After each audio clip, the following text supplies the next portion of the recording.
Olá, bem-vindos ao canal. Hoje vamos dar início ao tema Progressão dos Espíritos. Esse tema vai da questão 114 a 127, mas hoje vamos analisar apenas a questão 114, porque vamos aqui analisar também alguns termos que são importantes para entender essa questão e as demais. Na questão 114, Allan Kardec pergunta: os espíritos são bons ou maus por natureza ou são eles mesmos que se melhoram? Então, inicialmente, por natureza, o que significa isso? Significa que, por natureza, significa aquilo que está na essência do ser, aquilo que é próprio dele, aquilo que não foi adquirido, não foi aprendido. Ele é inato, ele é próprio do ser, ele é natural. Então, Allan Kardec quer saber, os espíritos são bons ou maus por natureza, quer dizer, na sua essência, é isso que Allan Kardec quer saber. Os espíritos respondem que são os próprios espíritos que se melhoram, e melhorando-se, passam de uma ordem inferior para outra mais elevada. Então aqui os espíritos respondem que os espíritos não são criados nem bons nem maus. Eles é que vão se melhorando ao longo do tempo. Então os espíritos, eles, a partir do seu esforço e a partir de várias experiências reencarnatórias, eles vão saindo da condição de simples e ignorantes para até espíritos puros. Então, todos os espíritos, sem exceção, são criados por Deus nessa condição, simples e ignorantes. E a partir do seu esforço, eles vão se melhorando e saindo dessa condição de espírito inferior para espírito superior, ou de espírito imperfeito para espíritos perfeitos. Então, Deus não criou nenhum espírito bom e nem criou nenhum espírito mau. Ele criou todos os espíritos simples e ignorantes. Mas o que significa esses termos simples e ignorantes? Então, nós já vimos, ou vamos ver, que os espíritos, para se tornarem perfeitos, para alcançarem a perfeição, para se purificarem, eles precisam evoluir tanto no lado intelectual quanto moral. Eles precisam evoluir intelectualmente e moralmente. Pois bem, quando eles são criados por Deus, eles são criados simples e ignorantes, ou seja, sem intelectualidade, sem moralidade desenvolvida. Então, tanto no aspecto intelectual quanto no aspecto moral, eles são criados zerados, digamos assim. Então, vamos analisar um pouco esses termos. Então, simples e ignorantes se refere, então, à condição inicial dos espíritos, quando são criados por Deus, Então, todos os espíritos são criados assim, sem exceção nenhuma. E o que significa ignorante? Ignorante significa justamente que não tem saber, não tem conhecimento. Ignorante aqui não é no sentido pejorativo, não é uma ofensa, não é no sentido negativo. Ignorante aqui significa aquele espírito que ignora, o espírito que não sabe, que não tem conhecimento. Ele ainda não aprendeu, não desenvolveu o seu intelecto, não se desenvolveu intelectualmente.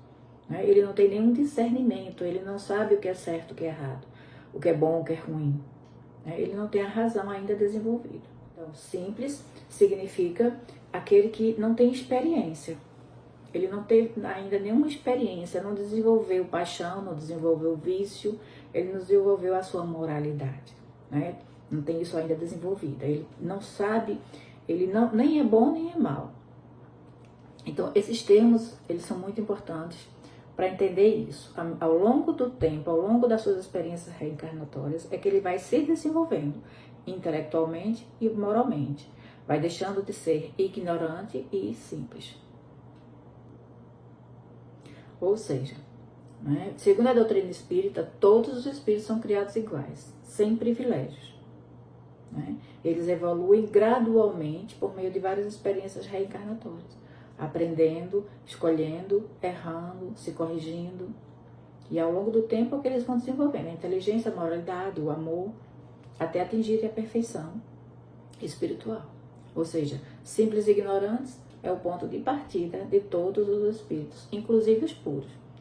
Então, Deus não criou privilégios, espíritos já perfeitos. Ele não existe nenhum espírito com esse tipo de privilégio. Não. Todos os espíritos foram criados simples e ignorantes e precisaram passar por experiências durante várias reencarnações a fim de se tornarem bons. Então, aqueles espíritos que hoje consideramos puros são aqueles que já passaram por todas as fases evolutivas.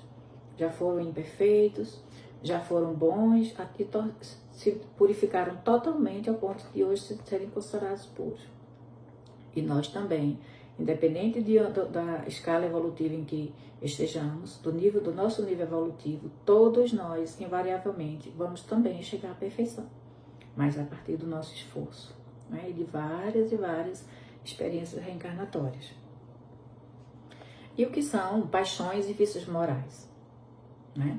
No Espiritismo, esses conceitos são diferentes, mas eles estão relacionados. Então, paixões, eles são impulsos naturais, são impulsos inatos, intensos, né? Fortes, que estão ligados às emoções e aos desejos. As paixões, elas não são más em si mesma, não é uma coisa ruim, né? Na verdade, a paixão é muito importante, ela tem uma função muito importante na vida do ser humano.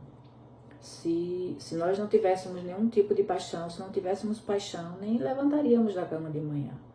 É a paixão que muitas vezes nos move, nos anima, faz com que a gente lute por algo, né? Faz com que a gente tenha vontade de viver, né?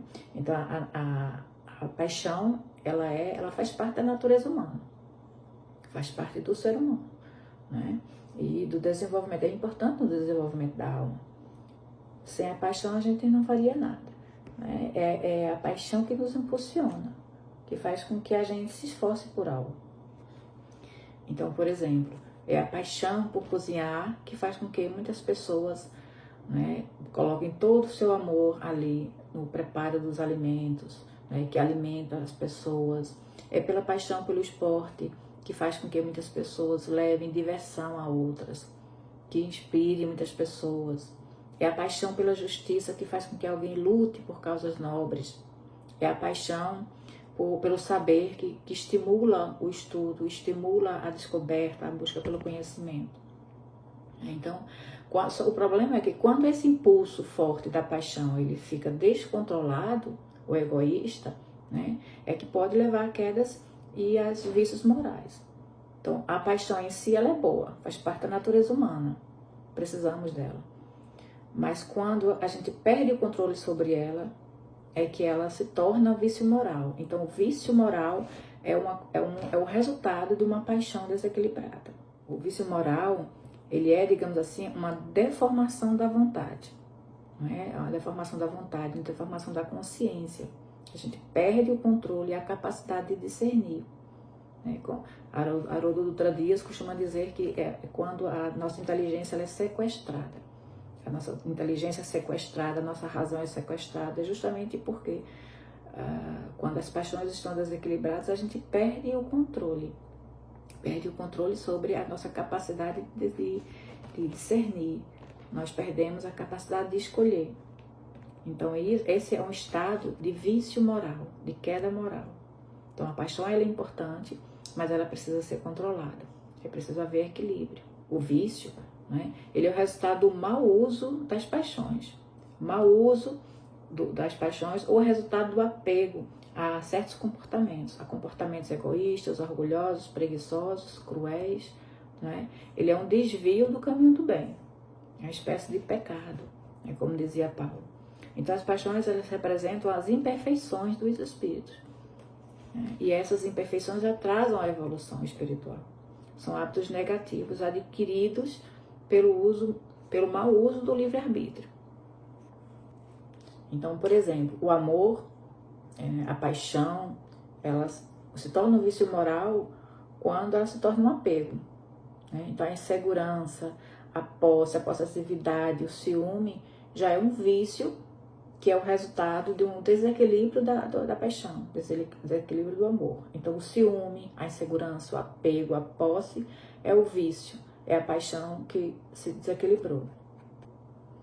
O gosto pelo prazer, né? O gosto pelo prazer, ele pode se tornar sensualismo, né? Aquele vício nas sensações do corpo, né? A preguiça também, né? A busca pelo prazer de ficar ali na inércia, de ficar sempre, né, na inatividade, ficar ali no comodismo, Isso são vícios morais, resultado do excesso. O desejo de vencer. O desejo de vencer é uma coisa muito boa, faz com que a gente lute, né, por uma condição melhor, lute por uma realização profissional, pessoal. Só que esse amor, essa paixão desequilibrada, ela gera o quê? Uma ambição cega, uma ganância, a busca pelo prazer, o amor pelo saber, pelo conhecimento também é algo muito importante na nossa vida. Só que o excesso, o desequilíbrio dessa paixão, ela gera o quê? A vaidade intelectual, o orgulho intelectual. E assim vai, né? Existem vários exemplos. Então é necessário temperança, é necessário moderação, equilíbrio em tudo que desejamos. Né? Senão a gente cai no vício moral. E permanecemos nessa condição de espíritos imperfeitos. Então como sair? Como sair do vício moral? Através do esforço da vontade, da renúncia, né? Direcionando nosso caminho, direcionando nossos desejos, nossas vontades para o meio termo, né? para o caminho do meio, como dizia Buda, né? Então assim a gente vai encontrando paz, vai encontrando serenidade e vai vivendo, né, nosso caminho de evolução de forma mais tranquila, encontrando paz, né, no trato conosco mesmo, com os demais e com Deus, encontrando paz até com Deus, porque muitas vezes nós culpamos Deus pelos nossos infortúnios, sendo que nós mesmos que damos causa. Então é importante a gente entender esses termos. Entendendo esses termos, a gente vai entender muita coisa sobre a progressão dos espíritos. Porque é que muitas vezes impede a nossa progressão, a nossa evolução espiritual. Espero que tenha ajudado. Então na próxima a gente continua. Até mais.